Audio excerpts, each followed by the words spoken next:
समय की बात है। सूरजपुर गांव में राघव और राघव की पत्नी गौरी और गौरी की सासू माँ कांता देवी रहती थी। और गौरी की दो छोटी बेटी गौरी के पास रहती थी, जो अभी बहुत छोटी थी। गौरी बेचारी पढ़ी लिखी और समझदार थी, लेकिन न जाने क्यों उसकी सास उसे परेशान करती रहती थी।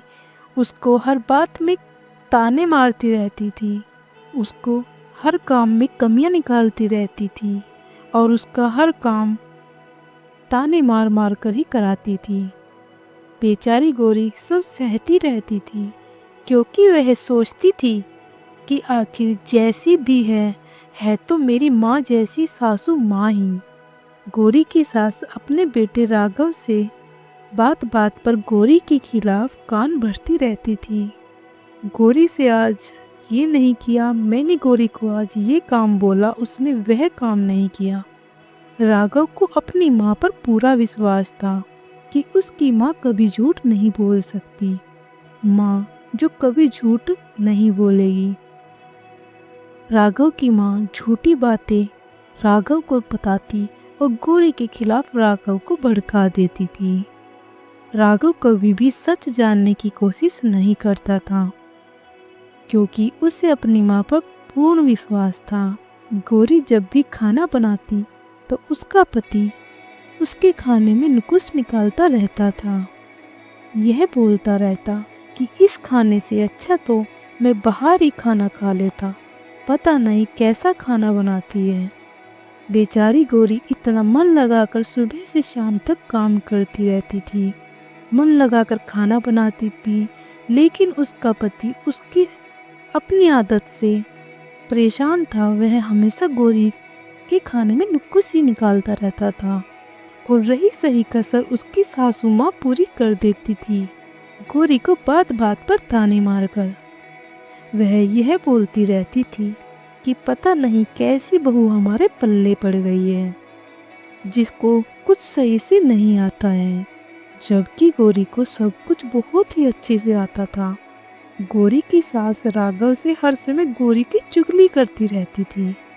राघव से बोलती रहती थी, ये तो मेरी सेवा ही नहीं करती, मेरे तो कर्म ही फूटे हैं जो मुझे ऐसी बहू मिली है, पता नहीं भगवान ने मेरे साथ ऐसा क्यों किया। वह अपने बेटे से गौरी को हमेशा डांट लगवाती रहती थी और गौरी को परेशान करती रहती थी। गौरी कुछ भी काम करती तो वो उससे काम को और ज्यादा फैला देती थी और गौरी को कभी भी आराम नहीं करने देती थी। जैसे ही गौरी बेचारी थक हार कर आराम करने जाती थी, तुरंत ही गौरी के लिए दूसरा काम तैयार रखती थी। गौरी को कभी आराम नहीं करने देती थी। दोनों बच्चों को देखभाल भी बेचारी गौरी को अकेले ही करनी पड़ती थी। कोई भी उसकी बेचारी दोनों बेटियों को अपने पास नहीं रखता था। गौरी की सास राघव के काम से आने से पहले घर के काम में लग जाती थी। वह राघव को यह दिखाना चाहती थी कि जैसे घर का सारा काम वो स्वयं करती है। उसका लड़का आते ही गौरी पर गुस्सा करता था। गौरी राघव को कुछ बोलने की कोशिश करती तो राघव उसके एक न सुनता, क्योंकि उसे अपनी माँ पर पूरा विश्वास था और उसकी माँ कभी झूठ बोलती ही नहीं थी, ऐसा राघव को हमेशा लगता था। कभी गौरी को उसकी दोनों बेटी को अपने साथ घर से बाहर लेकर भी नहीं जाता था। जब राघव ने देखा कि उसकी माँ काम कर रही है और गौरी कमरे में अपनी बेटियों के साथ है, तो राघव ने गौरी और उसकी दोनों बेटियों को घर से बाहर खड़ा कर दिया। तभी गौरी की सास ने अपने बेटों की नज़रों में अच्छा बनने के लिए कहा, बेटा अंदर बुला ले, आखिर जैसी भी है तो मेरी बहू ही। पूरी रात गौरी और उसकी दोनों बेटी घर के बाहर खड़ी रही, लेकिन राघव ने उन्हें अंदर नहीं आने दिया। सुबह होते ही गौरी अपनी दोनों बच्ची को लेकर घर के अंदर आ गई। रात भर घर के बाहर रहने के कारण गौरी की तबीयत खराब हो गई। उसकी तबीयत खराब होने पर किसी ने भी गौरी को दवाई लाकर नहीं दी। गौरी ने अपनी सास से बोला, माँ जी मेरी तबीयत खराब है, पता नहीं क्यों बिस्तर से उठा भी नहीं जा रहा। गोरी की सास ने कहा, ठीक है, तू आराम कर ले, मैं घर का सारा काम कर लूँगी। अपनी सास का इतना अच्छा व्यवहार देखकर गोरी को बहुत अच्छा लगा और वह बुखार में ही सो गई। लेकिन उसको किसी ने दवाई लाकर नहीं दी। जैसे ही उसका पति काम से घर वापस आया तो उसने देखा कि आज फिर उसकी माँ रसोई घर में जाकर खाना बना रही है। राघव को यह देखकर और गुस्सा आया कि गोरी अपने कमरे में सो रही है। गोरी की सास ने कहा, बेटा, मैं बूढ़ी हो रही हूँ, मैं कब तक सारा काम करूँ?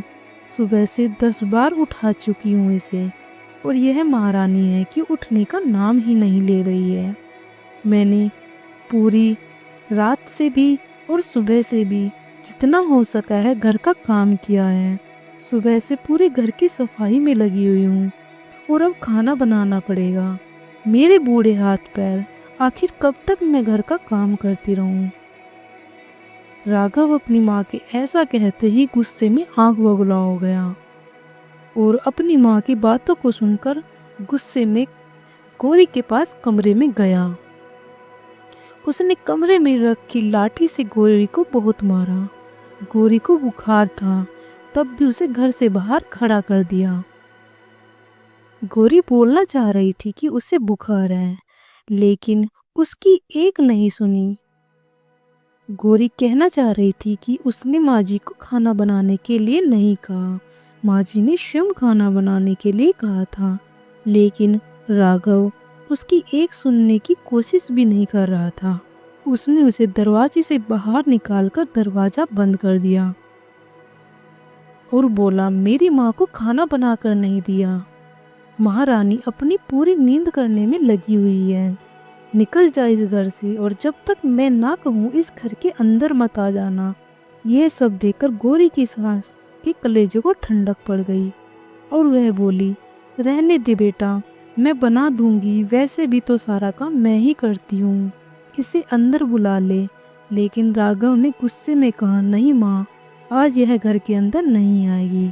इसको पता लगना चाहिए कि यह भूखी तड़पेगी और जब इसे खाना नहीं मिलेगा तो इसे कैसा लगेगा। वह रोती ही बोली, सुनिए, मुझे बुखार हुआ है, इसलिए मैंने खाना नहीं बनाया। मुझे नहीं पता था कि कितना टाइम हो गया है और माँ जी खाना बना रही हैं। कि गोरी डरती हुई, सिसकियाँ लेती हुई ये सारी बात कहने लगी।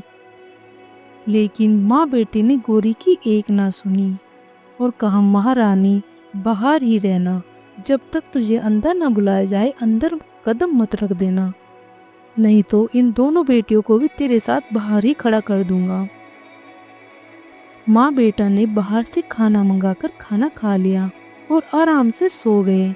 बेचारी गोरी बुखार में घर के बाहर खड़ी रही और दोनों बच्चियां उसे अंदर बुलाने की जिद करती रही, लेकिन उसके पति राघव ने एक बार भी उसे अंदर नहीं बुलाया।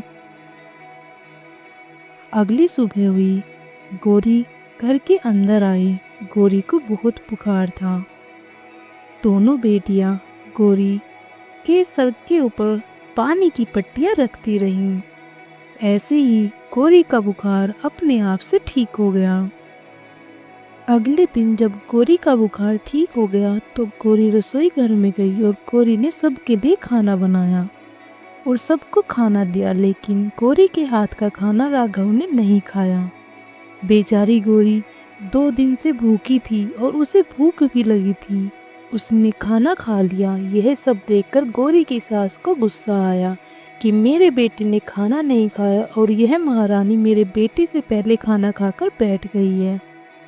गोरी की सास ने जाकर राघव को गुस्सा दिलाने के लिए गोरी के बारे में उल्टा सीधा बोला और कहा, देख बेटा, तूने खाना नहीं खाया और खाना मैंने भी नहीं खाया, लेकिन यह महारानी हम दोनों से पहले खाना खाकर बैठ गई है, जबकि गोरी की सास ने खाना खा लिया था।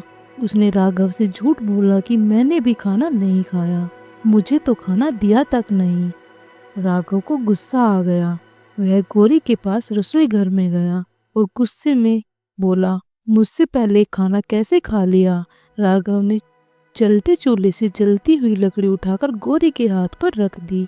बेचारी गौरी दर्द से चिल्ला रही थी, लेकिन उसकी सास उसके पास तक नहीं आई। दूर से ही खड़ी होकर सब कुछ देख रही थी और बोली, रहने दे राघव, जाने दे। इसके माँ बाप ने इसे कुछ नहीं सिखाया है। वह पति से पहले खाना खाकर ही बैठ गई। जाने दे इसे, आजा खाना खा ले बेटे। बेचारी गौरी पढ़ी लिखी थी, लेकिन समाज के डर से सब कुछ सह रही थी और कुछ भी नहीं बोल पा रही थी। कुछ दिनों बाद गौरी की सास, जो तेज बुखार से करहा रही थी, रात का समय था। राघव घर पर नहीं था, जो काम से घर से बाहर गया हुआ था। गौरी ने रात को उठकर अपनी सास के कराहने की आवाज़ सुनी और उठकर अपनी सास के पास गई।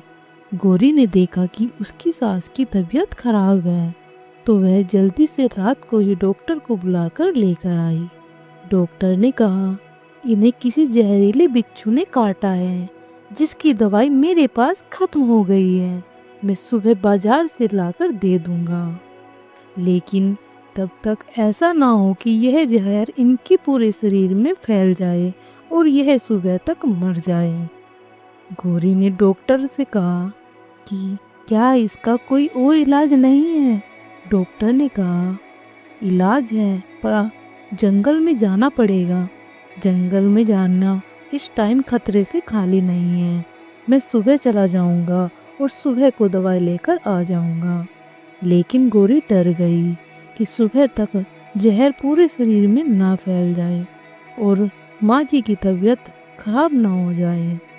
बेचारी गौरी जंगल में अकेले गई और अकेले जाकर जंगल से दवाई लेकर आई और डॉक्टर ने गौरी की सास को दवाई बनाकर दे दी। गौरी की सास ठीक हो गई।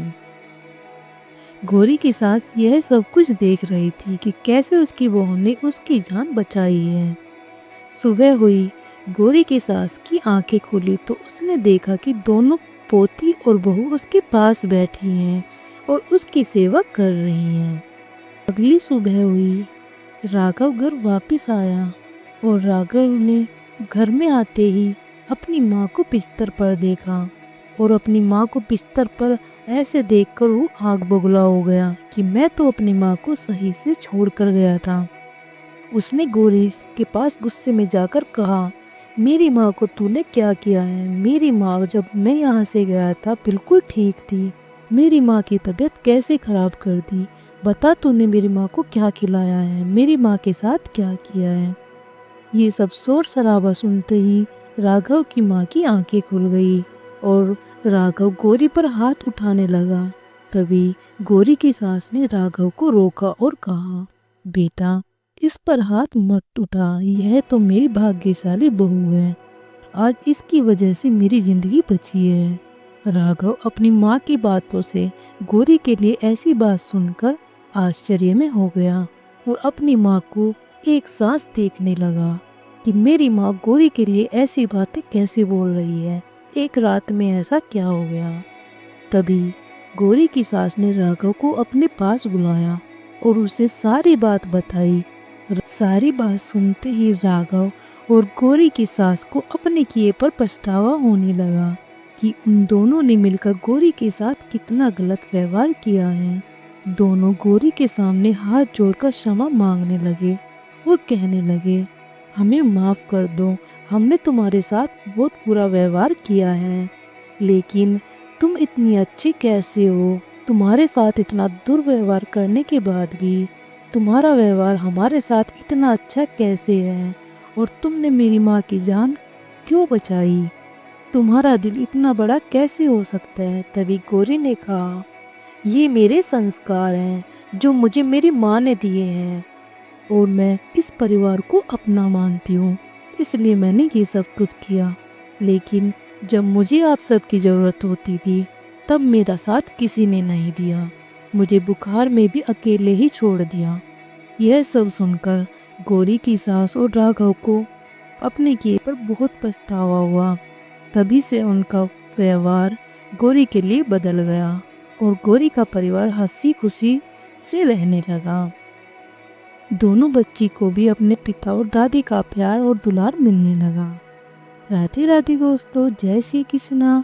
आप सबको मेरी कहानी कैसी लगी प्लीज़ मुझे कमेंट में ज़रूर बताएं। अगर थोड़ी सी भी अच्छी लगी है तो मेरी वीडियो को लाइक करें, कमेंट करें, शेयर करें और मेरे चैनल को सब्सक्राइब करें। राधे राधे दोस्तों, जय श्री कृष्णा।